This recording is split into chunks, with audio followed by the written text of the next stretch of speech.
Oke, masa pada Danister, jumpa lagi dengan saya di Barca Channel. Oke, saya tahu banget karakter penonton semua, karakter kalian semua, saya tahu banget kalau kita bikin tutor kebanyakan ngomong, dah itu akan sangat dibenci banget sama kalian. Makanya di sini saya akan langsung to the point. Di sini akan ada 2 poin yang saya sampaikan. Yang pertama adalah cara pegang setir ya. Cara pegang setir, kalau cara saya itu bebas ya, terserah ya.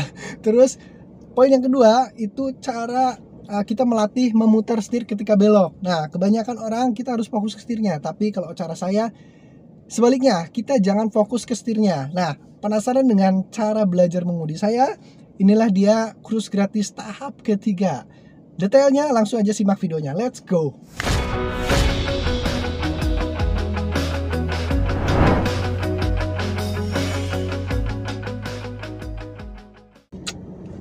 Oke, kita masuk ke poin yang pertama, yaitu cara pegang setir ya. Nah, tadi saya bilang bebas. Kenapa? Karena memang bebas, nggak ada aturannya ya untuk cara pegang setir. Tapi ada tapinya nih ya. Cara pegang setir itu bebas, tapi ada tapinya. Tapinya itu apa? Kita jangan pegang secara konyol juga ya. Maksudnya apa? Ya masa kita mau pegang setir, pegangnya kayak gini ya kan? Atau kalau nggak kayak gini, ya ngapain? Ini mah bukan pegang setir gitu kan? Ini mah main TikTok ya kan kayak gini. Makanya saya bilang bebas. Bebas itu dalam artian wajar, normal ya. Terus juga karena karakter orang kan juga berbeda-beda. Gimana nyamannya aja gitu ya. Tapi tetap ketika misal di jalan lurus, tetap ada yang saya rekomendasikan cara pegang setirnya. Misalkan seperti ini. Nah, ini direkomendasikan nih. Tangan kiri di arah jam 9, di tangan kanan arah jam 3 ya. Kenapa? Karena dengan posisi seperti ini itu kita bisa menjaga setir lebih kuat gitu loh, tenaganya gede tuh kan kalau jaganya seperti ini gitu kan, akan lebih stabil. Tapi bukan berarti kita harus berpatokan selamanya harus seperti ini, enggak ya. Ya gimana juga ya, kalau kita perjalanan jarak jauh berjam-jam harus kayak gini ya cangkel gitu kan, lengan teh cangkel gitu kan, harus ada variasinya ya. Kalau geser-geser kayak gini itu ya nggak masalah bro. Nah kayak gini nggak masalah ya, asal jangan cara konyol yang sudah saya tadi sebutkan ya, jangan seperti itu ya. Terus juga kalau belok juga kan kita nggak mungkin selamanya seperti ini, kita belok kayak gini terus ya, tipu rili kan lengan teh. Nah makanya bebas aja lah, gimana nyamannya, asal sewajarnya saja. Misalkan kalau belok kayak gini terus pindah kayak gini, bebas lah, bebas, asalkan jangan yang konyol juga kayak gini. Aduh. Dan kalau masih belajar itu jangan dulu pakai, kan ada ya udah mahir tangan satu kayak gini kan, itu nggak masalah sih kalau memang udah mahir. Tapi kalau masih belajar janganlah, lebih baik pakai 2 tangan yang cara pegangnya itu wajar dan normal seperti itu ya maksud saya ya. Nah itu poin yang pertama. Oke, selanjutnya poin yang kedua nih, cara berlatih memutar setir ketika belok ya. Nah, kenapa tadi saya bilang jangan fokus ke setirnya ya, apalagi tapi kalau fokus ke setir juga nggak masalah sih sebetulnya. Saya tidak menyebutkan teori itu salah ya. Terus juga ada yang merekomendasikan caranya itu dihitung ya kan, seputaran 2 putaran kayak gitu. Itu saya tidak menyebutkan salah ya, itu benar-benar saja ya. Tapi kalau cara saya kira itu kurang efektif. Karena apa? Boro-boro kita lagi belajar, kita mikirin fokus ke setir, harus menghitung putaran setir, boro-boro kayak gitu ya. Kita melihat kondisi jalanan aja kadang-kadang udah grogi itu, apalagi kalau kita harus fokus ke hitungan setir, itu kayaknya kurang efektif gitu ya. Nah, kalau cara saya ya untuk melatih cara memutar setir ketika belok, yaitu dengan cara fokus ke jalannya. Kenapa? Yang pertama, karena putaran setir itu bisa saja setiap mobil itu berbeda-beda. Misalkan ini saya pakai Daihatsu Ayla, kita putar segini, beloknya segitu. Tapi kalau kita pakai mobil lain, misalkan dengan perputaran setir seperti ini, beloknya bisa saja lain lagi, bisa lebih belok, bisa kurang belok gitu ya. Tingkat putaran bannya itu bisa berbeda. Makanya saya sarankan jangan fokus ke setirnya, fokusnya ke jalannya. Terus yang kedua, kenapa harus fokus ke jalannya? Karena jalan itu kita tidak bisa prediksi belokannya segimana gitu kan. Itu sangat fleksibel, sangat-sangat fleksibel. ya kan, sesuai kebutuhan saja, ya kan. Kalau kita mau belok, ya sesuai belokannya gitu kan. Jadi kita nggak bisa berpatokan dengan harus putar setir segimana, nggak bisa. Jadi setir itu yang mengikuti jalannya gitu loh. Makanya kita fokus ke jalannya, setir ini yang mengikuti gitu ya. Oke, kita daripada kebanyakan ngobrol nanti kalian malah benci ya kan dengan tutor saya, kita langsung praktek ya. Kita praktekkan. Oke. Gelap ya, muka saya gelap ya, nggak apa-apa ya, karena cahayanya dari belakang kayaknya, nggak apa-apa. Ini kalian bisa lihat di depan saya sekarang sudah ada di sebuah lapangan terbuka ya, dan kayaknya itu tuh ada yang lagi belajar juga tuh. Ya, bener nggak? Oke, nggak apa-apa, kita abaikan aja. Nah, kalau kalian pengen belajar cara memutar setir ya, silahkan kalian pergi ke lapangan terbuka terdekat di rumah kalian ya, silahkan kalian situ.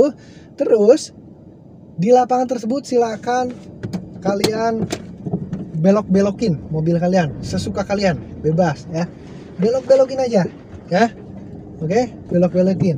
Nah, fungsinya untuk apa ya?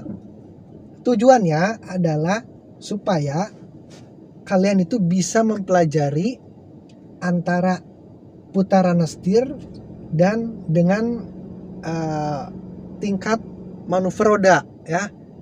Itu silahkan kalian pelajari dulu ya. Dengan begitu kalian nanti bisa punya feeling. Contoh, kalau misalkan ini kita geser segini, misalkan oh ini beloknya segini gitu loh, boleh belok mobilnya segini. Kalau kesini segini diputernya, oh beloknya jadi segini. Nah, minimal kalian akan tahu lah, akan tahu apa namanya, aduh rumputnya jarang rangku. Minimal kalian bisa punya feeling lah untuk sinkronisasi dari setir ke tingkat manuver roda ya, seperti itu. Kalian lakukan cara ini.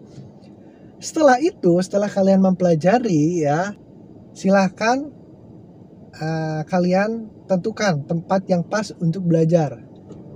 Ke jalan raya tapi yang sepi-sepi lah. Kalau Pangandaran ini ada nih, daerah Hoba ini cocok banget buat yang belajar nih, cocok banget ya. Kita langsung praktek ke jalan ya. Kenapa kita nggak praktek di sini aja? Boleh kalau praktek di sini juga boleh, cuma di sini kan nggak ada garis-garisnya, jadi susah juga untuk membangun feeling. Biar ada peningkatan dan ada garisnya juga. Kalau jalan raya kan ada garisnya bro, pinggir-pinggirnya jelas gitu kan. Makanya kita langsung aja ke jalan raya.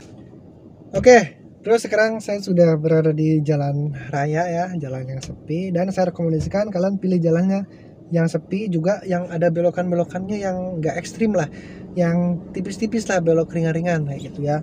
Silahkan cari tempat yang seperti itu ya. Nah, terus kalian pasti bertanya-tanya nih, ini patokannya gimana gitu kan? Sedangkan di jalan kan harus punya patokan. Nah, sementara untuk patokan kiri kanannya itu kalian bisa pakai patokan ini nih.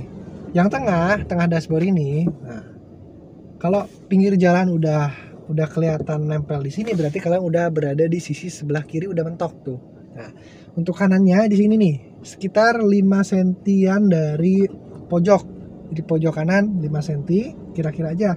Nah, di sini patokan sisi sebelah kanannya. Sebetulnya untuk patokan yang lebih jitu lagi ada di video saya sebelumnya, kalian tinggal cek ya kalau penasaran. Tapi untuk di tahapan video, kumpulan video mengundi gratis ini saya belum bahas, karena itu nantilah tahapannya beda lagi. Oke, sementara itu aja dulu patokannya. Kita langsung aja gas ya. Oke, kita masuk ke jalan dulu. Nah, patokannya tengah. Nah, ini kita pakai gigi 1 ya, karena memang kita baru bahasnya di gigi 1. Untuk 2, 3, 4, 5 cara peminannya itu setelah video yang ini ya, nanti next upload. Oke. Nah, posisi jalan lurus seperti ini pun ya, kita itu nggak bisa, setir itu nggak bisa hanya diam seperti ini, nanti nggak sinkron sama jalannya. Tetap kita itu harus ada pergerakan. Nah, harus ada kayak inilah pergerakan. Silahkan kalian rasakan saja, harus coba dulu, harus praktek dulu.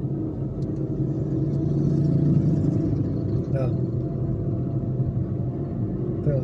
Ini tetap pergerakan setir itu harus ada meskipun di jalan lurus ya, karena namanya jalan lurus pun itu nggak selamanya datar, jadi ada miring-miringnya, jadi tidak terasa nanti mobil tiba-tiba geser ke kiri ke kanan itu nggak kerasa. Makanya setir itu harus benar-benar menyesuaikan sama kebutuhan.